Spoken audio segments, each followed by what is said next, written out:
em seus lares o programa Quarta Dimensão na TV Vila Velha, canal 16. A TV que a nossa gente vê.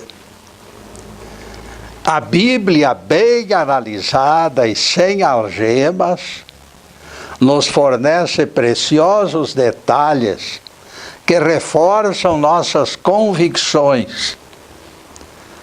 Na Epístola de Judas Tadeu, o último livro antes de Apocalipse, encontramos o seguinte: os anjos que abandonaram seu domicílio, ele tem preservados em algemas eternas para o julgamento do grande dia. Judas Tadeu, capítulo único, verso 6. Estes anjos chamados maus pelos catedráticos não estão dormindo, como garante a teologia. Encontram-se presos em algemas eternas, rodeados de trevas, como diz o texto. E o mais inexplicável é que esperam sentença no juízo final. Eles não foram julgados, senhoras e senhores, mas estão sendo castigados e punidos há milênios. Não seria bem mais fácil concordar com os espiritualistas de que se trata de ímpios expulsos de Éden para nosso planeta no comboio de Adão? Aí não existe nada de céu. É o puro Éden. Alguém, por mais inocente que seja, acreditará numa guerra desencadeada por espíritos inferiores na própria casa do poderoso Deus? Pregação deste tipo é responsável pelo crescimento do número de descrentes. E isto, ao lado de propalado grande conflito entre Deus e o diabo, mostra o atraso em que se encontra o nosso planeta. E agora o nosso tema: dinheiro enterrado, lucro esgotado. Alguém que se ausentou para longa viagem distribuiu 5, 2 e 1 talentos para que os servos negociassem na sua ausência. Entregou-lhes dinheiro para que operassem e fizessem o capital render. Deparamos com algo no mínimo estranho. Contando tal história, estaria Jesus incentivando investimentos na bolsa? Apreciada de todos os ângulos, concluímos que a parábola dos talentos coloca o dinheiro entre parâmetros do nosso crescimento. A leitura do trecho causa perplexidade, agregando elemento estranho em nossas expectativas. Vale salientarmos algo pertinente. O dinheiro não pertencia aos servos. Eles não passavam de agentes financeiros, garantidores da prosperidade do chefe. Intermediários não passam de cumpridores de ordens. Qual seria a verdadeira intenção de Jesus? Frases soltas nos entregam pistas. Em Mateus 25, verso 19, o texto registra: depois de muito tempo, o Senhor voltou e acertou contas. Já explicamos que os valores pertenciam ao empresário. Em seu retorno, ele cobrou resultados. Os valores poderiam ter sido furtados pelos servos, aproveitando-se da autonomia exagerada que lhes foi concedida. Ele simplesmente lhes entregara os talentos sem exigências de comprovação para posteriores demandas. Neste ponto, meus caros, nós começamos a entender. O Pai Criador dispensa compromissos firmados em cartório. Estamos em suas mãos todo o tempo, encarnados ou desencarnados. Ninguém escapa de monitoramento e alcance da justiça divina. Jesus se referiu a Deus e usou estes valores, 1, 2 e 5, como símbolo. Deus nos empresta talentos para nosso uso pessoal e para interagirmos em benefício de outros. Deus exige, no entanto, que os talentos entregues produzam juros. Não será lícito enterrar os talentos sem proveito. O dinheiro também faz parte do empréstimo divino. O Altíssimo deseja que as moedas rolem. A prosperidade faz parte do pacote. Não é pecado desfrutar de forma legítima, honesta e especialmente generosa dos tesouros disponibilizados. Os talentos se corporificam da mesma forma em recursos igualmente benéficos, que são os nossos braços, as nossas pernas, a nossa inteligência, a nossa família que nos rodeia. Essas preciosidades compõem o enxoval dos reencarnados.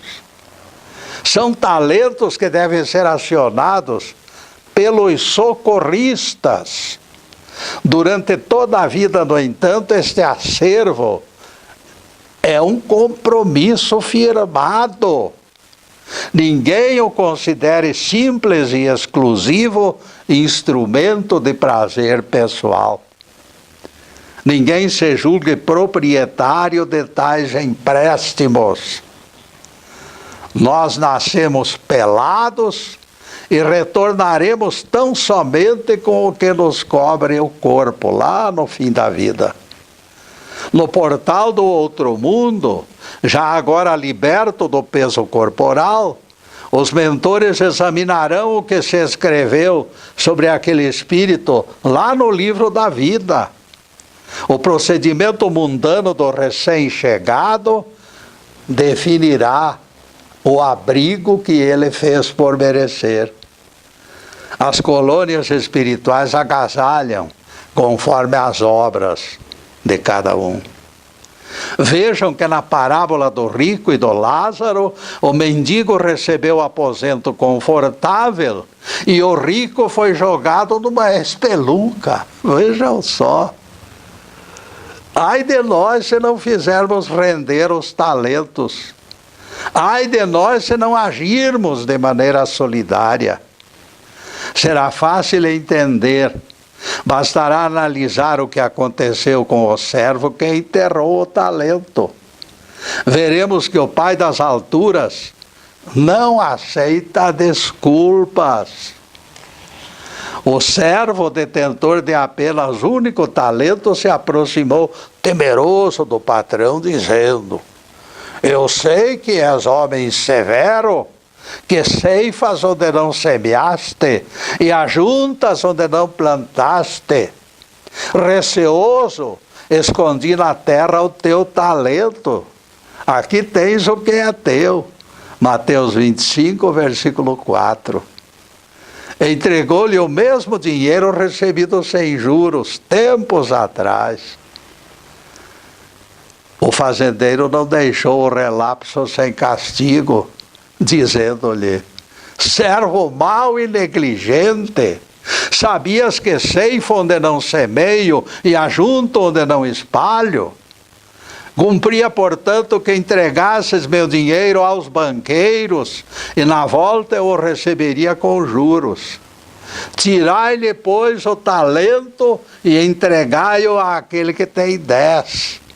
Porque ao que tem, lhe será dado mais, e terá em abundância. Mas ao que não tem, até o que tem lhe será tirado. Mateus 25, versículos 26 e 29. Nesta altura, Jesus define as consequências da omissão. Lançai este servo inútil às trevas exteriores, onde haverá choro e ranger de dentes. Mateus 25, versículo 30. Percebam algo significativo, amigos. Este homem mostrou fraqueza desde que recebeu o único talento. Ele foi discriminado antes de prevaricar. E se furtassem aquela pequena fortuna, pensou o gajo, como explicaria? Onde encontraria dinheiro para repor o prejuízo do patrão? De dilema em dilema, ele decidiu enterrar o talento. Pelo menos o capital seria devolvido. Em nome da segurança, escondeu o dinheiro no fundo da terra do jardim e, aliviado, aguardou o retorno do proprietário. Numa época em que se divulga insistentemente a gratuidade da salvação, eu me declaro perplexo diante da sentença de Jesus. Este que praticou algo pouco invasivo foi recolhido às trevas exteriores, enquanto bandidos hoje, segundo a teologia, serão salvos. É só fazer lá uma cerimoniazinha e pronto, já vão para o céu. Ele apenas deixou de fazer algo que deveria ser feito. Reduziu por covardia o lucro do patrão. Ele foi omisso, está certo. A sentença, no entanto, revelou-se implacável. E neste implacável, caríssimos, nós vamos fazer a primeira interrupção em nosso programa para os comerciais do canal. Mas é um instantinho só. Daqui a pouco estaremos de volta. Obrigado.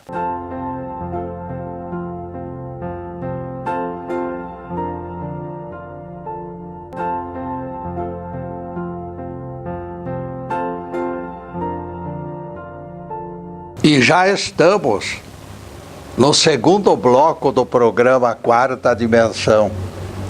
E convidamos vocês para acessar o nosso site. Ele já está na telinha, por gentileza de bons amigos. E não esqueçam das quase 200 palestras que se encontram no YouTube dia e noite, à disposição dos telespectadores. Único clique trará uma das nossas dissertações esclarecedoras. As páginas Getúlio no YouTube, constantes no site, estão linkadas em lista de palestras. Escolha dentre elas e clique. Pronto, já aparece o Getúlio conversando com vocês. Nesta altura, pedimos atenção para aviso importante. Este canal está sendo transmitido pelo facebook.com/TV Vila Velha. Agradecemos a audiência de vocês.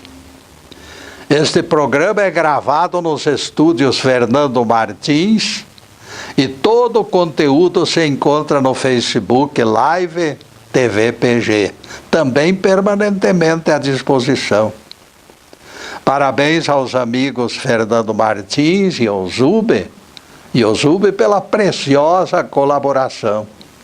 E continuaremos a análise do tema Dinheiro enterrado, lucro esgotado. Será que o mestre, depois que se tornou Cristo, modificou maneira de encarar a justiça? A Bíblia responde: O Cristo é o mesmo, ontem, hoje e amanhã. O Cristo nunca muda. O Cristo tem uma filosofia só, uma lei só. Não tem o que mude, não tem o que perca a validade. A minha estranheza, no entanto, se deve ao fato de que inúmeras religiões sustentam que o sacrifício da cruz eliminou pecados. A criança violentada convive anos e anos com o trauma causado pelo bandido, enquanto o pedófilo se converte, aceita Jesus e dali a pouco está lá, se considerando salvo. Sim, Getúlio, diz o Crispim, mas não esqueça que o arrependimento mata o pecado. O que eu não enxergo, Crispim, é onde o arrependimento do bandido aliviará as consequências da violência feita contra a criança. Por parte da criança abusada não houve refresco. No vai e vem da valsa, Crispim, eu encaminho você para Apocalipse capítulo 20. Foi aberto o livro da vida, diz Apocalipse, e os mortos foram julgados segundo as suas obras. Não é segundo outra coisa, não. É segundo as suas obras. Apocalipse 20, versículos 12 e 13. Não vejo panos quentes neste texto, meu caro Crispim. A teologia descreve o mundo cor-de-rosa para os ímpios, alastrando impunidade e preservando injustiças.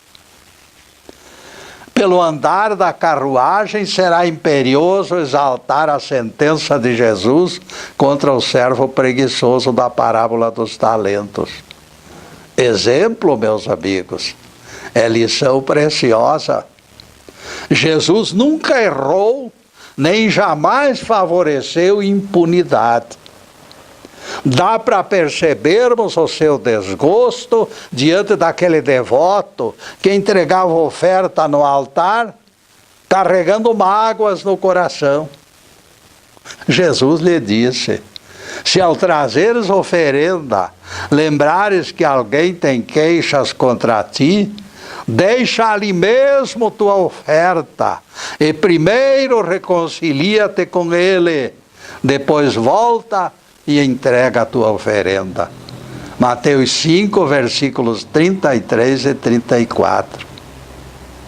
Para arrematar o assunto, Jesus ainda proclama: entra em acordo com o teu adversário enquanto caminhas com ele. Jamais desperdices chance de acordo amigável.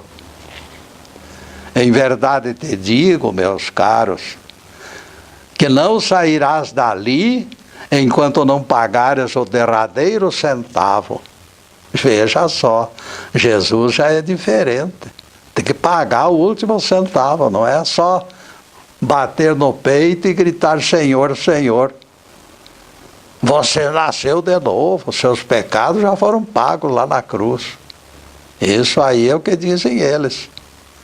O mal feito contra alguém, meus caros, gera custo e precisa ser ressarcido. Embora o amor cubra a multidão de pecados, o perdão não terá cabimento antes do resgate de débitos anteriores. Jesus fez uso do dinheiro e de alguém frágil e preguiçoso na parábola dos talentos para exibir cláusula pétrea que manda que todos se conscientizem de que são responsáveis. A responsabilidade pessoal do pecador ficou bastante clara. Ninguém alegue complexo de coitadinho para escapar do dever. Todos deverão estar conscientes que a sementeira é totalmente livre, mas a colheita, esta será obrigatória. Ninguém conseguirá viver com dignidade sem salário compatível. Por isso nós temos responsabilidades perante a família, perante a sociedade. O Evangelho desmistifica exageros que consideram nocivos quaisquer tipos de bens materiais. Isto é balela. Jesus recomendou: procurai primeiro o reino de Deus e a sua justiça, e as demais coisas vos serão acrescentadas. Nunca usamos este horário, meus caros, para comentar nossos assuntos pessoais da nossa família. Hoje, entretanto, a relevância do acontecido me permite uma exceção. Depois de sofrida enfermidade, desencarnou o penúltimo dos meus irmãos carnais, José Abel Correia Machado.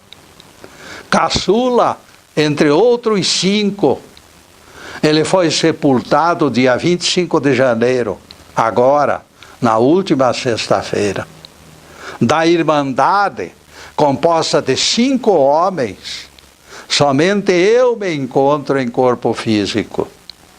De público agradeço as orações e as manifestações de solidariedade de pessoas chegadas à família. Deus abençoe e guarde todos vocês. 2 fatos a propósito da morte do meu irmão, eu faço questão de divulgar, porque se enquadram e esclarecem doutrinas que eu defendo. Numa das suas últimas noites, meu irmão José, com enorme dificuldade de locomoção, se arrastou do lugar onde ele estava até onde dormia sua esposa. Ele acordou Laura e lhe perguntou: você seria capaz de me levar de volta para casa? Você está em casa, José, respondeu ela. Nós moramos aqui, amor, foi a resposta da esposa. Alhures, internado em hospital numa das suas crises, filha da Laura passou a noite com o enfermo para poupar trabalho à sua mãe. O relato dela me comoveu. O José atravessou madrugada inteira conversando com a nossa mãe, falecida em abril de 1995. A narradora destacou algo importante. O diálogo fluía com tamanha naturalidade que se assemelhava ao reencontro casual de 2 pessoas amigas. Como 5º da Irmandade em sequência de datas de nascimentos, eu posso testemunhar que o José foi o filho que mais ajudou a mãe. Conviveu com ela mais tempo, assumiu o seu sustento e velou por ela nas enfermidades até o seu desencarne. Considerando esta resenha de filho abençoado, eu não tenho dificuldades para entender sua insistência em voltar ao colo de mamãe. Nossa mãe com certeza conduziu o espírito do José até a colônia espiritual onde se encontra e fez o convite aceito por ele. Ela o convidou para que vivesse por lá. Vejam que ele se arrastou pela casa até onde dormia a esposa, com dificuldades compreensíveis, e pediu que ela o conduzisse à sua verdadeira morada. O insistente apelo foi repetido na noite seguinte, e mostra o entusiasmo que ele sentiu pela convocação de Mamãe Celestina.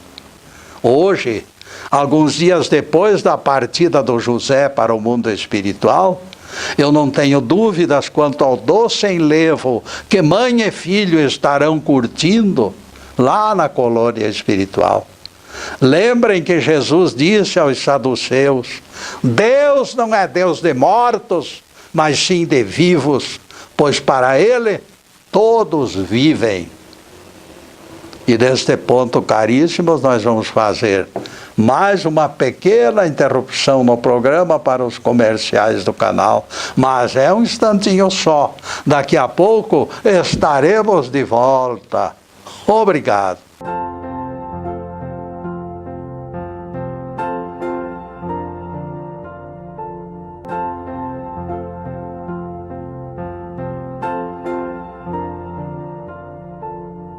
Estamos retornando com o programa Quarta Dimensão, terceiro bloco. Alguém me disse: Getúlio, você vive apontando milhões de anos para que alguém alcance o Nirvana.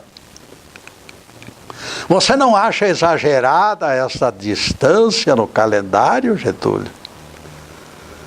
Conhecendo meu interlocutor como paladino do inferno eterno, eu lhe respondi.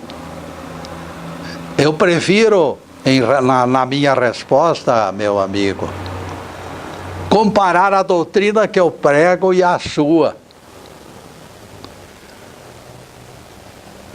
A doutrina da evolução, eu reconheço, nunca foi fácil nem rápida. No entanto, a sua teoria vai além.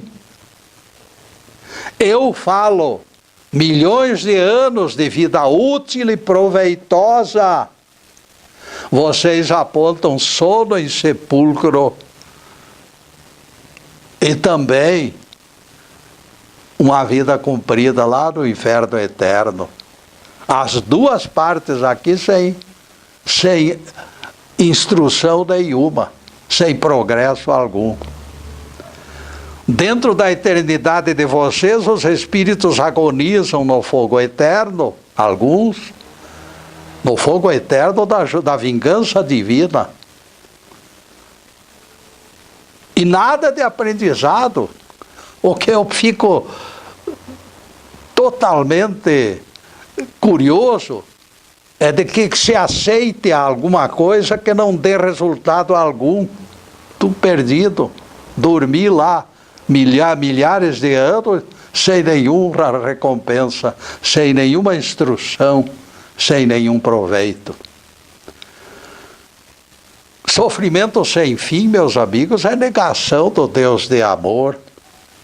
Se admitíssemos pela imaginação duas divindades e dois desfechos diferentes, depois de milhões de anos, tanto na tua doutrina quanto na minha, meu grupo teria produzido santos, porque eles aprenderam na jornada, eles estavam conscientes da vida. A eternidade dos teólogos, ao contrário, continuaria mantendo acesas as fornalhas infernais, sem nenhuma alma liberta. Jesus deixou claro: em verdade te digo, não sairás dali enquanto não pagares o derradeiro centavo. Mateus 5, versículo 26. Aqui existe uma esperança. Depois de pagar o derradeiro centavo, a pessoa se liberta.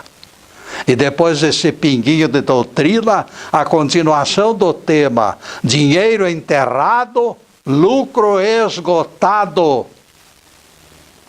Voltando à parábola dos talentos, assistimos testes com 3 servos. 5 talentos para o primeiro, 2 para o outro e 1 para o terceiro. Na divisão desigual deparamos enigma. Por que valor diferenciado? O próprio Evangelho responde. Palavras de Jesus. A cada um segundo a própria capacidade. Mateus 25, versículo 15. Aquele que recebeu 5 talentos, portanto, em matéria de evolução, supera os outros.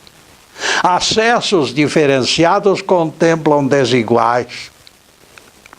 Não esqueçam que o planeta foi berço de Nero e de Francisco de Assis. Por aí vocês vejam. Tudo cresce lentamente, mas a evolução é indiscutível. O terceiro servo revela imaturidade. A seu tempo, porém, também ele chegará ao pódio. O fracasso do terceiro servo ocorreu por falta de coragem. O único talento lhe foi arrancado das mãos. Tirai-lhe, pois, o talento e dai-o ao que tem 10.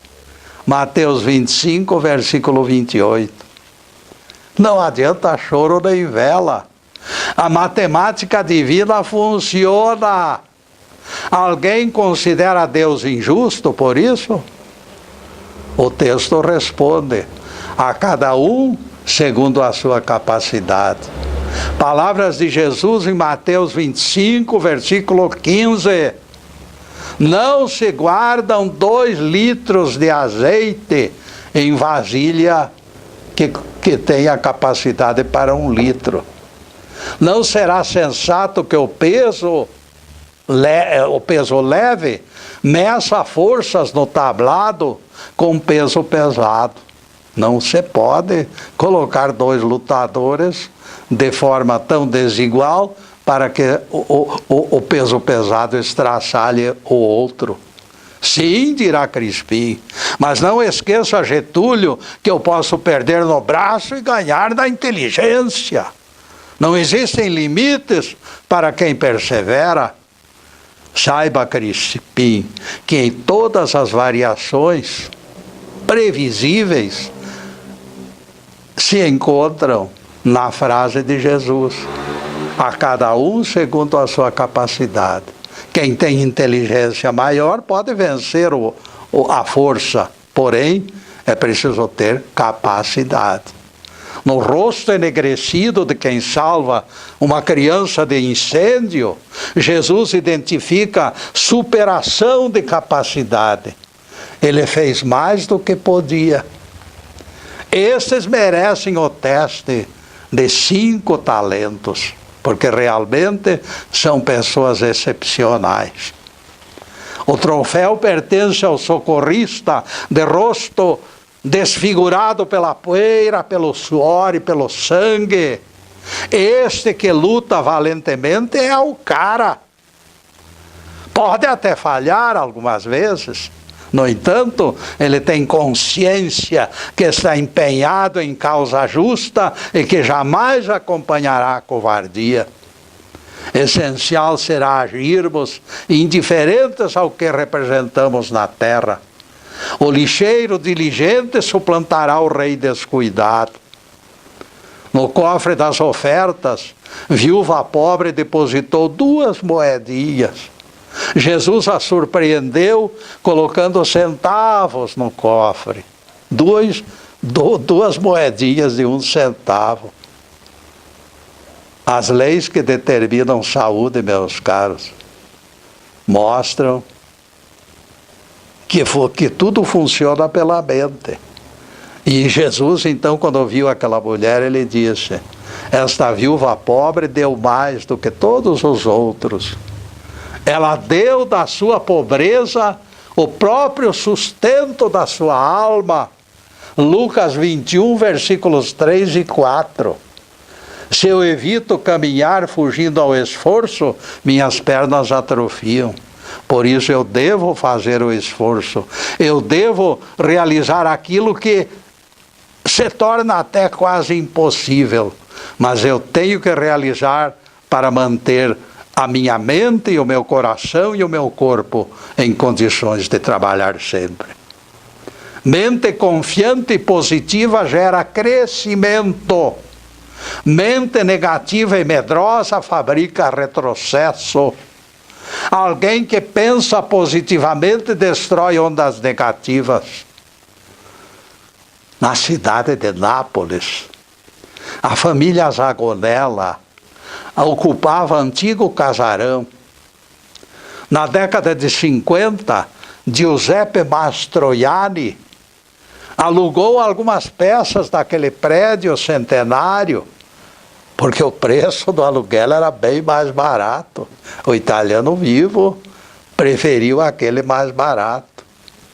Giuseppe passou a orar lá no quarto dos fundos do casarão. suplicando divina libertação das dívidas. Giuseppe estava atolado em dívidas. Certa noite, algo surpreendente aconteceu enquanto ele fazia a prece. Cédulas de liras desceram pelo teto, voando assim, e se depositaram no chão. Giuseppe correu com um maço de notas nas mãos. Mafalda! Mafalda! Aconteceu um milagre! Dinheiro está caindo do céu! A mulher assustada não conseguia articular palavra. O prodígio se repetiu nos dias seguintes. Cédulas se espalhavam no piso com tamanha intensidade que permitiram a Giuseppe a compra de um restaurante. Egídio, filho desempregado do Zagonella, se tornou gerente. Tão grande e repentina prosperidade uniu aquelas famílias. Mastroianni se tornou líder comunitário, apelidado de pai dos carentes. Giuseppe merecia, caríssimos. Ele fazia as moedas rolarem. Era generoso e prestativo com todo mundo. Nesta altura alguém poderá estar me gozando. Conta outra, Getúlio. Deus fabricando dinheiro e soltando pelas frestas de prédio antigo. Isto não existe, Getúlio. E eu respondo. A narrativa não fala em sobrenatural, amigos. Esperem um pouquinho. Eu disse que as cédulas apareciam. Eu não disse que as cédulas foram fabricadas por Deus, não. Dionísio Zagonella era homem próspero, homem rico, mas retraído. Retraído, ele tinha medo de se estabelecer comercialmente em algum lugar e perder tudo. Temendo assaltos, guardou notas de lira em caixas enormes de papelão, lá no Soto. Os ratos abriram buracos nas caixas. Tábuas podres completaram o derrame das cédulas. Deus premiou quem merecia. Dinheiro enterrado é dinheiro morto. Mastroianni fora atendido em suas orações e muitas pessoas lucraram com isto. Pedi e vos será dado, é promessa de Jesus. O método não importa. A mágica do acrescentar é a generosidade do agir. Quando eu vou atrás, eu consigo alcançar alguém. Ao que tem, lhe será dado mais. É preceito divino. Deus prefere os que fazem rolar o dinheiro. Se eu afirmar eu tenho saúde, sem vacilação, todos os dias, podem ter certeza que me tornarei saudável. Se repetir o slogan, Deus proverá recursos para o meu sustento, minha despensa jamais ficará vazia. Por quê? Porque querer é poder. Quem esconde talentos, com certeza não terá o seu campo lavrado. As últimas palavras são conclusivas. Quanto a este servo inútil, lançai-o às trevas exteriores, onde há pranto e ranger de dentes. Mateus 26, versículo 30. Elifas Levi, o grande filósofo, nos informa: nada a fazer é tão funesto quanto fazer o mal. Porém, é ainda mais covarde. O mais imperdoável dos pecados é a preguiça, diz Elifas Levi. E neste caso, meus caríssimos amigos, nós vamos fazer mais uma pequena interrupção no programa para os comerciais do canal, mas é um instantinho só. Daqui a pouco estaremos de volta. Obrigado.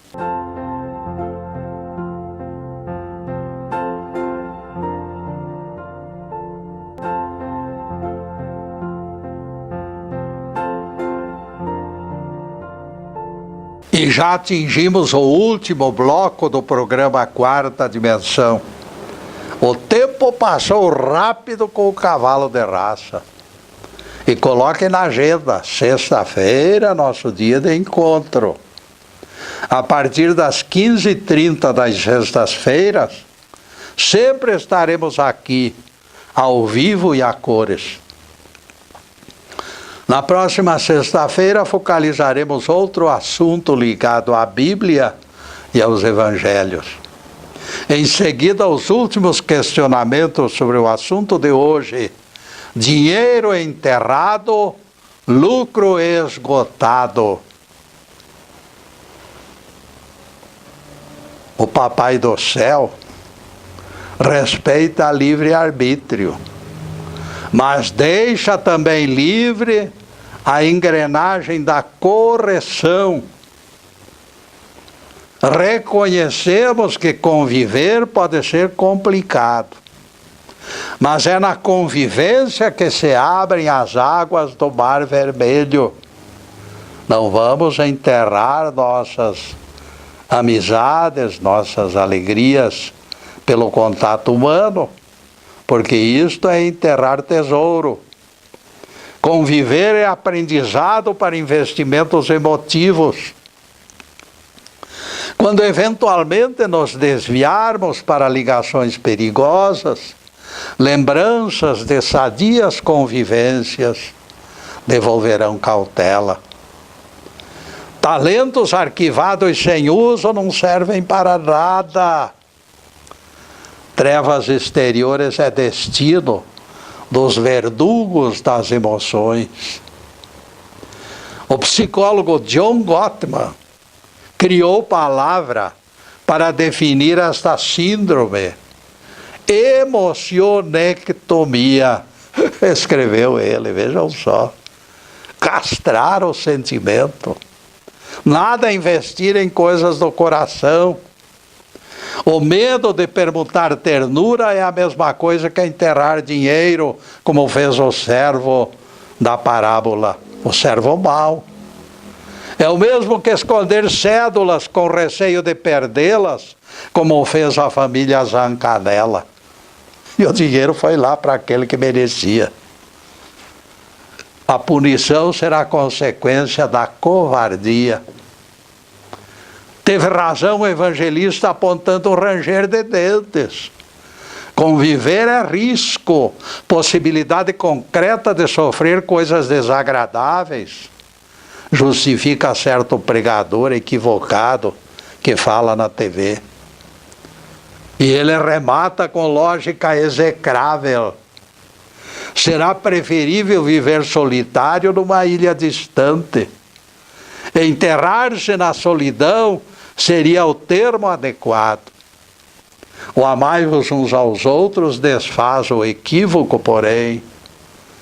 Onde duas ou três pessoas ou mais estiverem reunidas, ali estarei no meio delas, prometeu o nosso Rabi.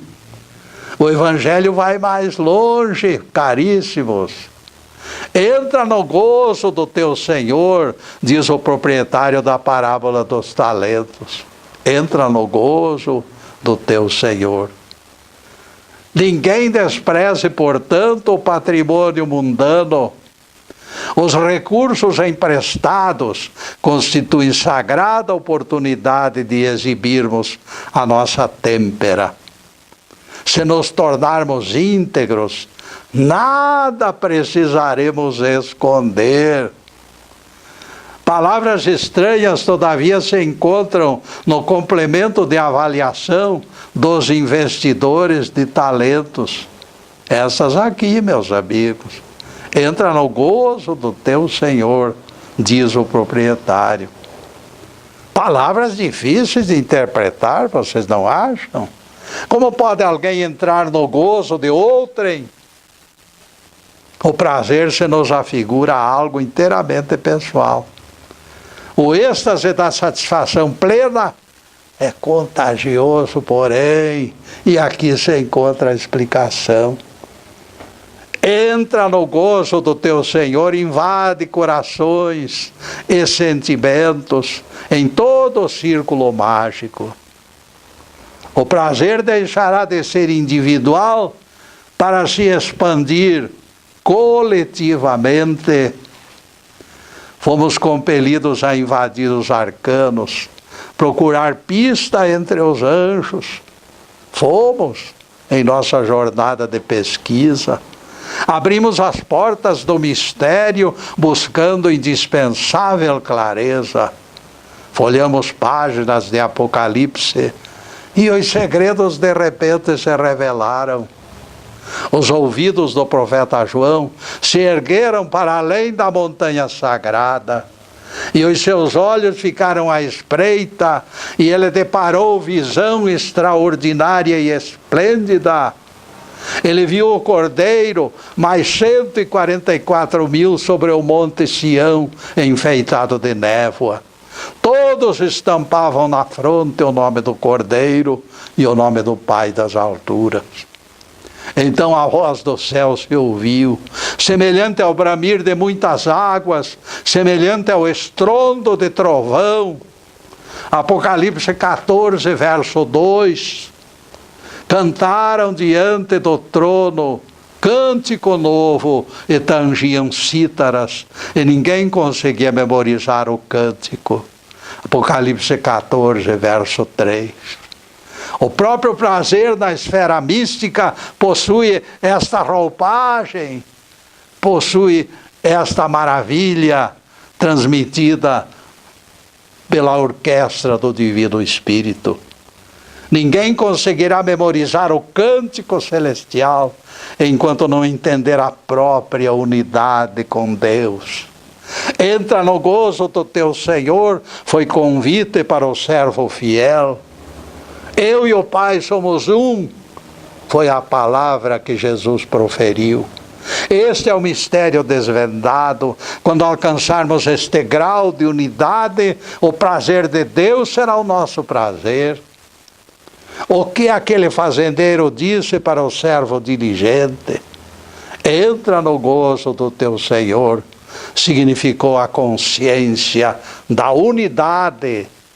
Quando nos tornarmos íntimos do Pai, o prazer dele será o nosso prazer. É assim que interpretamos esta frase misteriosa.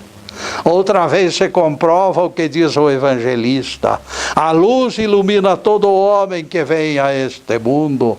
João 1, versículo 9. Entendemos por que logo adiante o evangelista condiciona a concessão da graça ao despertar da consciência. Será preciso despertar para a realidade espiritual, entronizar Deus na consciência para sentir essas maravilhas todas em plenitude. A todos que a receberem, deu-lhes o poder de se tornarem filhos de Deus, foi a advertência do Evangelho.